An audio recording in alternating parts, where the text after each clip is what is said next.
Hi, April here. Welcome back to my channel. I am so glad that you could join me today. I'm going to be doing a video I haven't done in a while, and that is one of my book love reviews. So, yay! So the book that I'm going to be reviewing today is The Cruel Prince by Holly Black, which of course you can see that I got on ebook. This is a copy that I was lucky enough to snag on our library's ebook loan, which I just love those. Do you guys take advantage of the free ebook interlibrary, or not interlibrary, but library loans? I mean, if you have not, I just love these. It really enables me a lot of times to get some of the books when they first come out, but they're hard to get on the library book shelves for some reason because they are already checked out, and you can go in and put yourself on a hold list if they're all checked out, and then you'll be notified when it's ready and you can check it out. So I do love that. And if you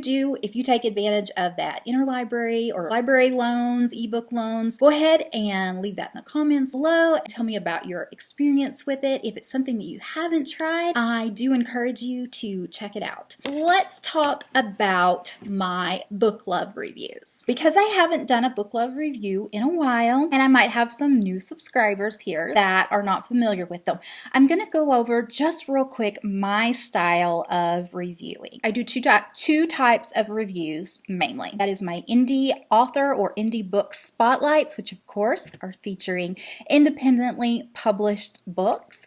And then I do my book love reviews, which can be traditionally published or can be self-published. The criteria for making it onto one of these reviews is it has to be a book that I love.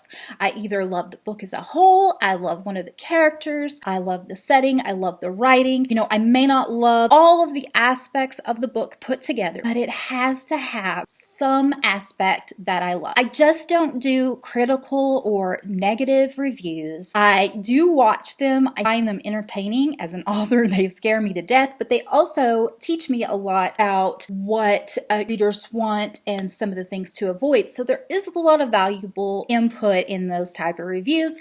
They're just not my style of review because I just enjoy talking more so about things that I love versus things that I don't. It's just my personality. It's just my style. First, I will just give you a quick walkthrough of the book. I do try to keep it mostly spoiler free. If I do have a major spoiler, I will definitely let you know beforehand. Sometimes tiny spoilers will make it in, but they're not usually anything that's going to spoil the book as a whole. Then the next thing that I will do is I'm going to talk about usually 4 to 5 key points of the book that I liked, briefly why I like them.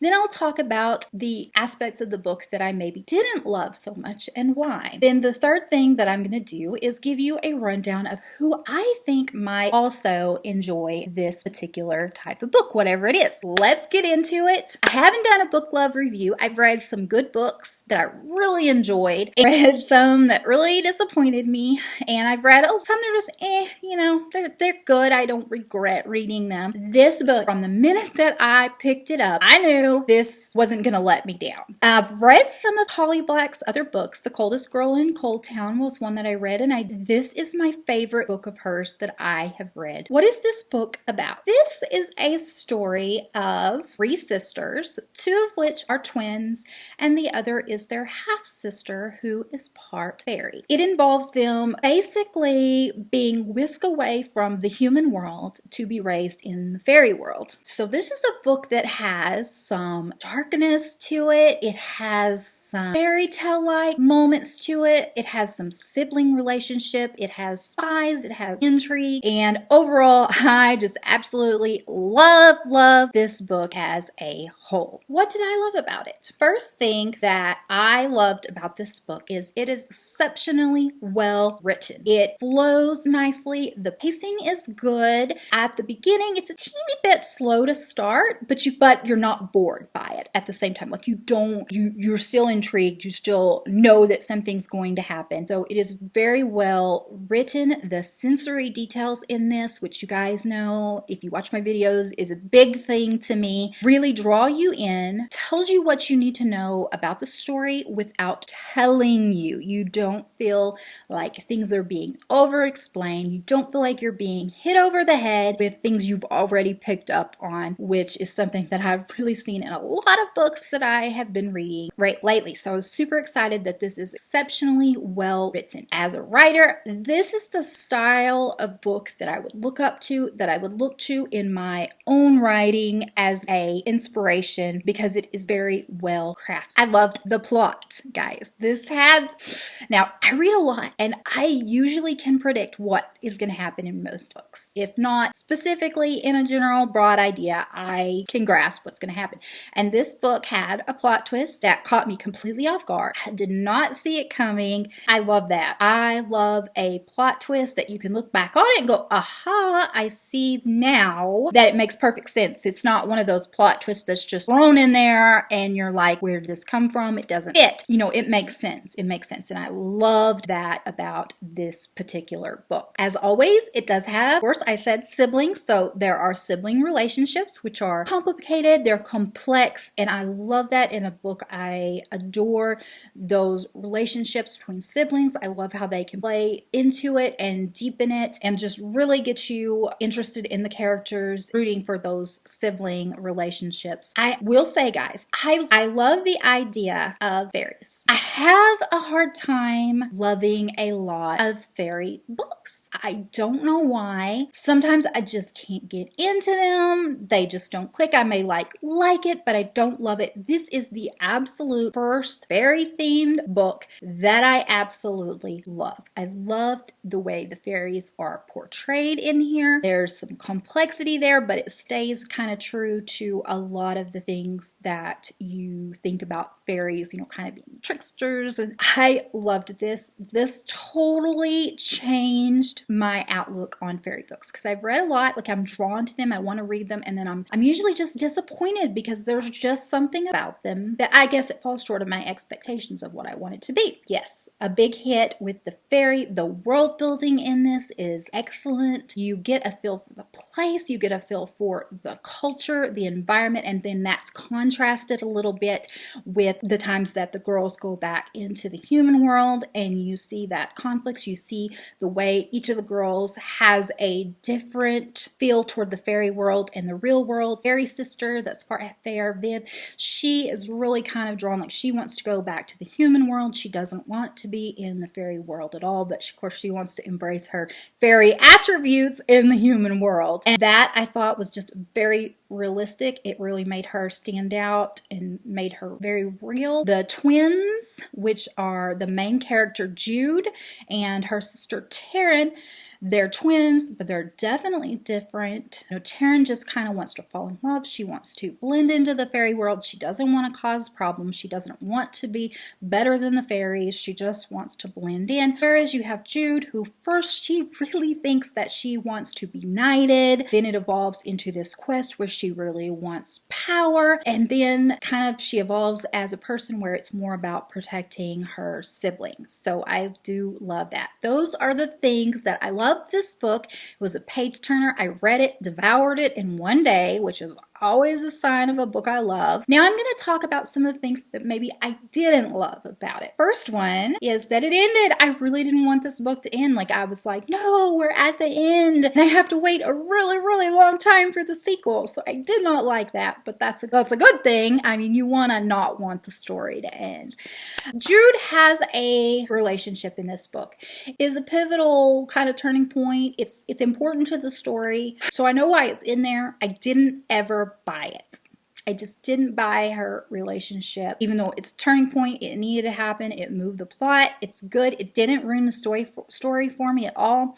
I just never bought into it. I didn't feel like she really embraced that relationship. I didn't feel like she was really emotionally connected to it. And maybe that's okay. Maybe that's it does push the story and it does build into that conflict. So I get it. I get why it's in there. I wouldn't say take it out of the book, but I I wasn't feeling it. So the other thing that I did not love about this book, and it's not a total negative, it's really not. Jude is a very familiar YA character. Now, I kept reading, I cared about her, I get her evolution of her character, but it's very familiar to some books that we've seen before, some main characters.